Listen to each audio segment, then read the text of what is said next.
Don't wish for more money, make it happen. My name is Darius. And I'm Carmen. In this video, we want to share with you our approach to personal finance because we recognize that everyone's approach to personal finance is different. And we want to at least hone into the fact of where you are, where your journey lies is really going to determine what you do with your money.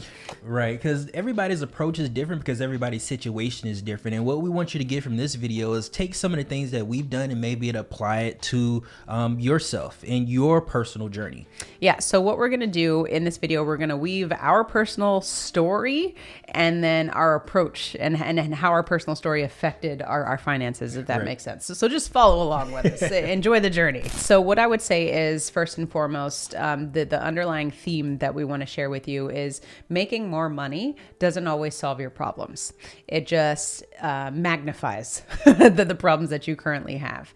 Because what we found out through our journey, which I said what we'll share with you in a minute, was the more money we made, the more our expenses increased to match our income. Correct. So there was no money left over after we paid all of our expenses. Exactly. So if you're watching this video and you're thinking, oh, if I just make more money, that's going to solve all my problems, maybe not. Yeah, maybe it could for you, but for us, it didn't. It didn't. We had to get to the root cause of our problem before we could move forward and really appreciate the money management skills that we've acquired over the years. So let's go into the cliff notes, shall we? We won't bore you with all the details. The main thing is when Darius and I got married, my uncle told us that if we could share a checkbook and a bathroom, we would have a successful marriage. Mm-hmm. And so we already knew that we could share a bathroom because we were living together. We're like, how do we figure out this checkbook situation?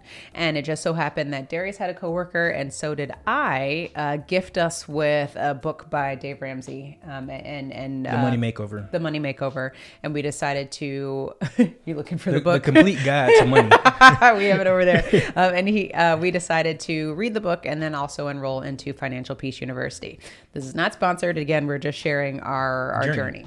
So when we started with Financial Peace University, it was important to us to just get on the same page with our money because we realized that so many marriages end in financial turmoil, and we didn't want that for ourselves. Mm-hmm. So we had to work really hard to come together every single week, sit at the table and scrutinize our finances. It was a journey, but we made it through and we're better because of it. Right. And so once we really got on the same page of understanding how our finances work, how our income came in, how our expenses went, we were really able to aggressively pay off our debt because we came together and we were working towards one goal. Right. And what was really important about that experience is it was hard in the beginning to come together on a weekly basis and talk about our finances, but it got easier. And I would say that's a theme for our entire lives after we got married. With business, it was hard in the beginning, but it got easier the more we did it. We established a routine.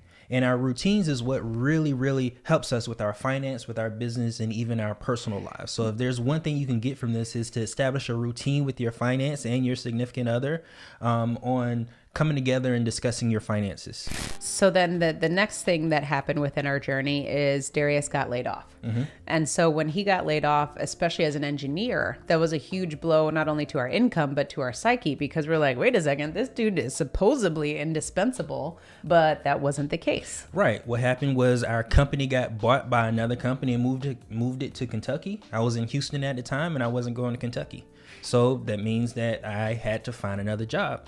It didn't take me long, but still the damage has already been done to my mentality and my ego also, I would say. Yeah. So what that did is that it didn't throw a wrench into what we were doing. What it did is it changed our perspective on what was important, and we started to question everything around us. Is this what we need, or is this something that we want? Is this something that's good for us, or is it something that is more of a wool over our eyes? Mm-hmm.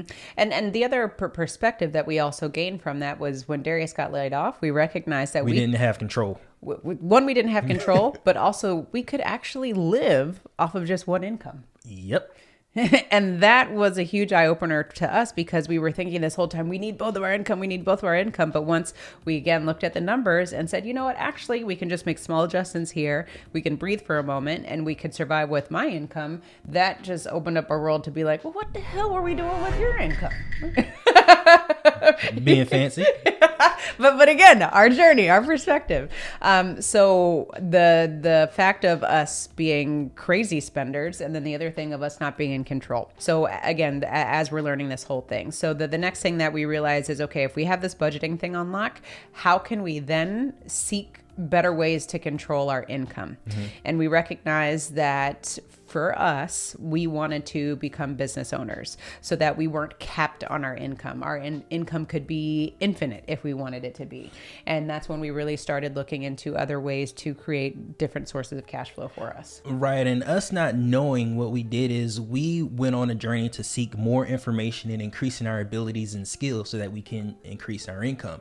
And the mistake that we made is we got into more debt behind looking for that information and increasing our skills. So we ended up getting back into debt after we've gotten completely out of debt, 100%, $0 in debt.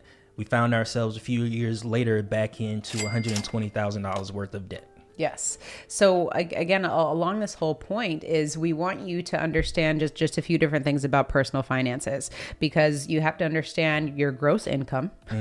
What does that mean? Meaning that the income that comes in before or after taxes. Well, no, I'm sorry, but before taxes. Understand what comes in before taxes, and then understand what comes in after taxes is the thing that we want you to hone in on, is understanding those differences. Because just because you make $100,000 a year doesn't mean that you see $100,000 a year. Right. And then you add in your expenses on top of that, and what's left over for us was nothing. Yeah. And we're not even talking about taxes and how that plays a factor into that. So again, throughout our journey, we're learning all these bits and pieces like, wait a second, we think that we're flossing, we're making a ton of money, but really the money's just going out the door. Right. And one important thing that we learn is the similarities between our personal finances and our business finances. Our household income and our household money management should be ran like a business, because that's the closest thing that it's related to.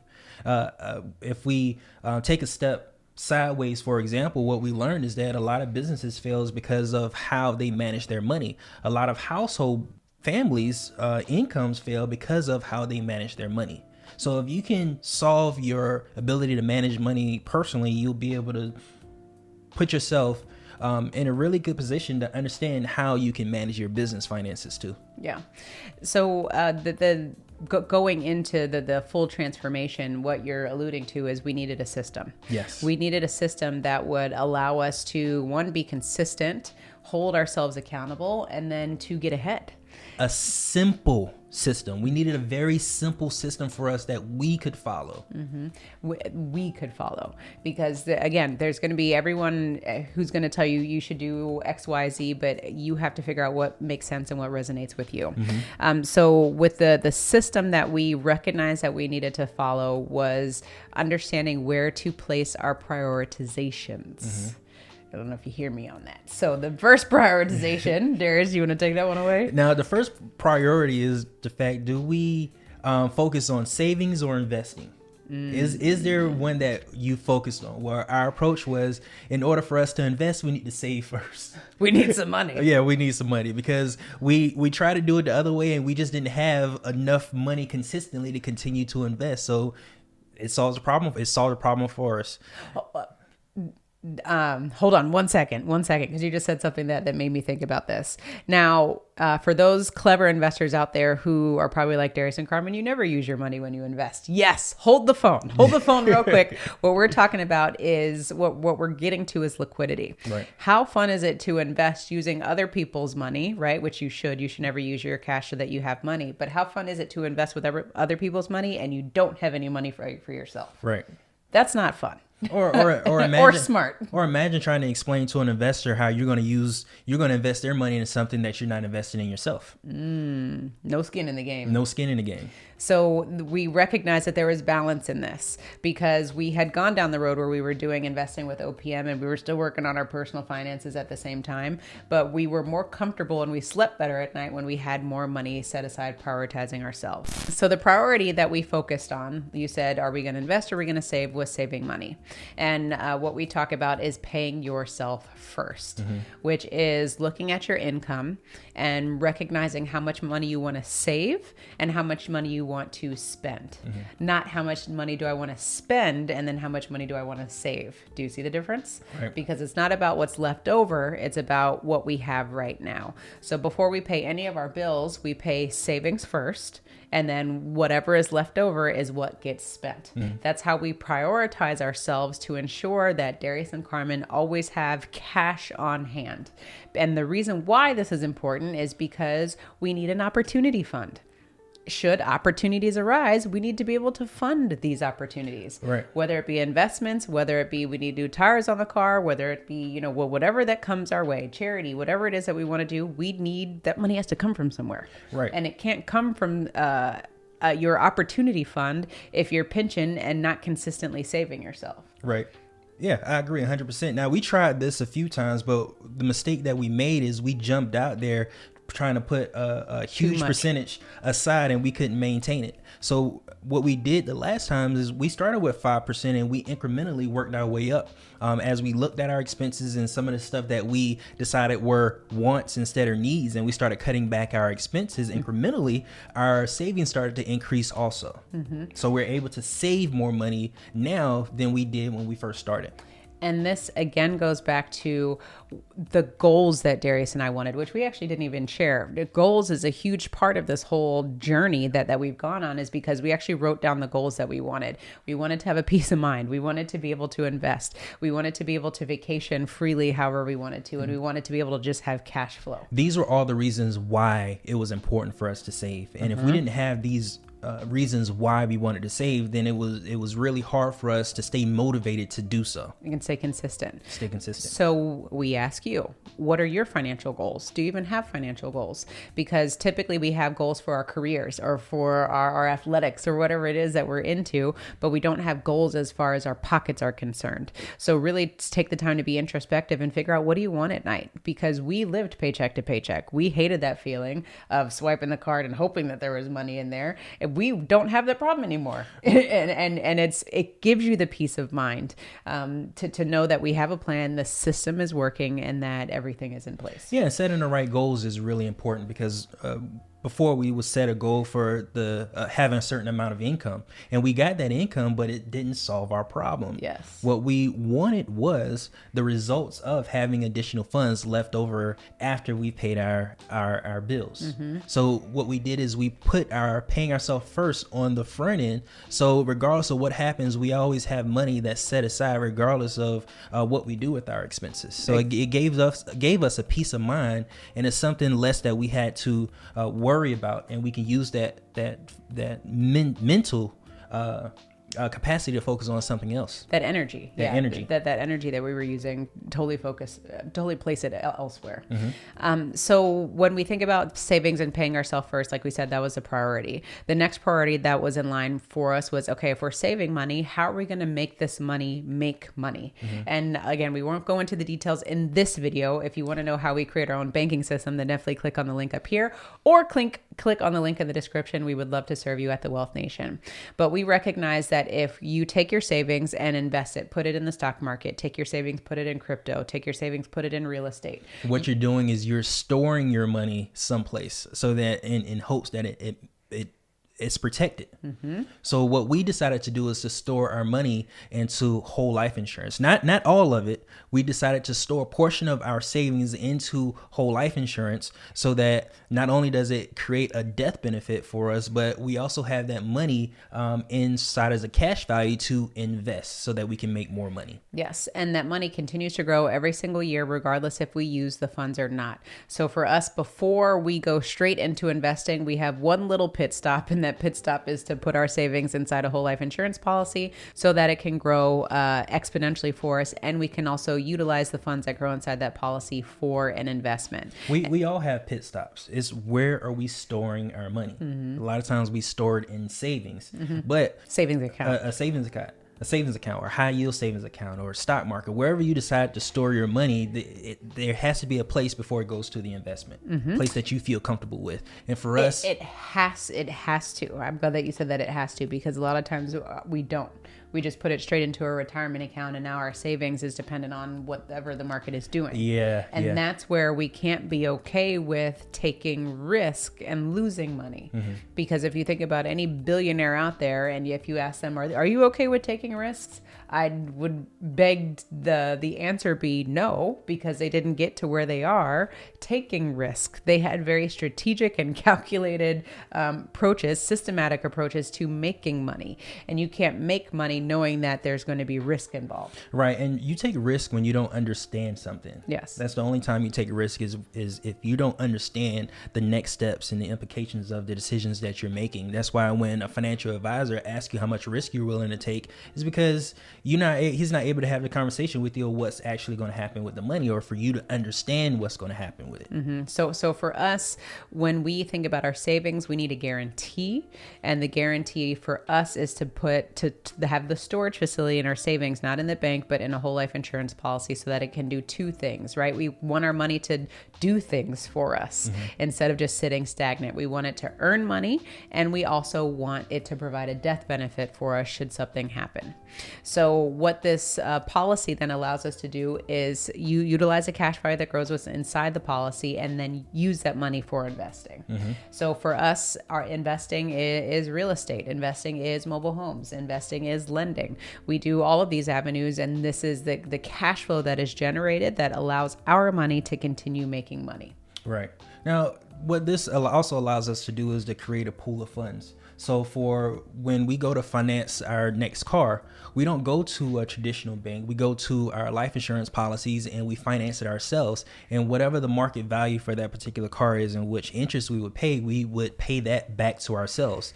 The reason why paying yourself interest is so important is because if you go to any other financial institutions, we would happily pay them principal and interest. What we should do is the same exact thing for ourselves, because if interest is how they make money, it's also going to be the way in which we make money and continue to grow our funds. And whenever we use somebody else's pool of funds, we're paying for access. Now that we've established a pool of funds for ourselves through our savings, we don't have to go and ask anybody else to borrow their money. What we can do is use our own money and treat it exactly the same by keeping the interest for ourselves. Now, disclaimer, I have to say this concept for us when we were first learning it didn't make a ton of sense and was somewhat almost unattainable. It didn't make sense for us because it's kind of like riding a bike or swimming. You don't understand how to swim without getting in the water. And we didn't understand this concept without doing it ourselves. And the reason why I wanted to just back up for a moment and stress this is because Darius went through these points pretty quickly in the sense of this whole interest thing. And what I want you to think about just for a moment is if you own a house, a car, or credit cards, you're paying interest. I know you know that you're paying interest, but do you understand how much interest you're paying on a monthly basis? Right? Because a lot of times we just get the car, we get the house because we need these things, and we're okay financing these purchases because we supposedly need these things. But we don't also take the time to calculate the numbers in the background and realize how much money we're paying. Because right now we may finance a car, it's $350 a month, $400 a month for the next 5 years. Or $872.61. What does that number signify? That's our car payment back to ourselves, principal and interest. So what I mean by that is if you pay $400 a month towards a car for 5 years, do you realize that you're paying more than the value of the car? You're paying more than the value of the car. You're paying more for a depreciating asset. So are you okay when you take the moment to think about it, are you okay with paying more for that shiny new object when really it's not ever going to be worth that amount of money? Are you okay with paying that amount for a house? Are you okay with that financing credit cards? Like every purchase that you make, you have to understand the financial implications that are happening. And are you okay with spending more money sometimes than the things are worth? Right. It's really easy to understand the cost of everything. We can look online and see the cost of the car and the cost of these coffee cups or the cost of everything around us. But do we really understand the value of it? And if we can understand the cost and the value, the difference is the opportunity in which we get to make money. Yes. And the point of us paying interest is because either way, we have to finance things. And once you understand that completely, then this concept will start to make sense for you. Is because when you finance things, you're either saving money, right? You're saving money, like say this is zero, you have to save up funds, right? You have to make payments. Who are you making payments to? Your savings account. So you're making finance payments in your savings account, building and building and building. What happens is when you save up the money to buy a car cash, for example, now you deplete those funds and you start over at zero again. You finance that car.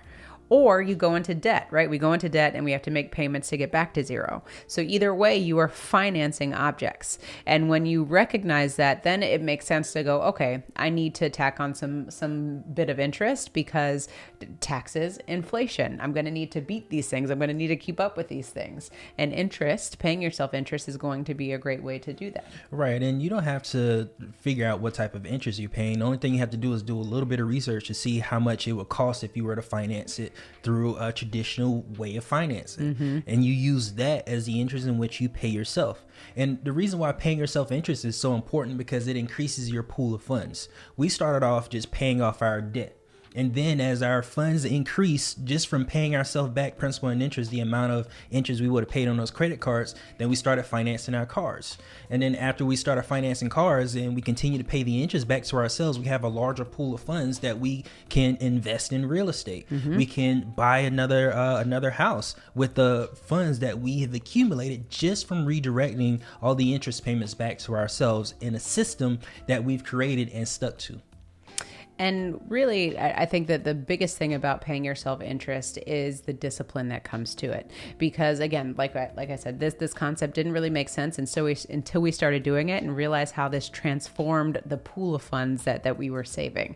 And then it just allowed us to do more things investing. It allowed us to do more things as far as our future wealth is concerned. And this is really what helped to change things for us, change the game as far as our finances. Right. We created a system that we stuck with and then it developed into a habit. And the reason why this habit is so important is because we can do it without even thinking about it now. So naturally, just by us spending money, just because of the system we created, we make money when we start to finance things for ourselves. And we put that responsibility on other people when we go to invest. Now, when there's an investment opportunity that presents itself and there's an opportunity to earn interest, we have the funds and we don't have to go to a third party or get personal finances and pay somebody else interest. We're able to earn all that interest ourselves to continue to grow our system and our pool of funds. So the moral of the story when it comes to our approach to financial independence and our approach to how we create this system is it's not always about how much money we earn. It's about how much money we keep. And of course, we want to continue to earn more and more money because that's going to fuel our system.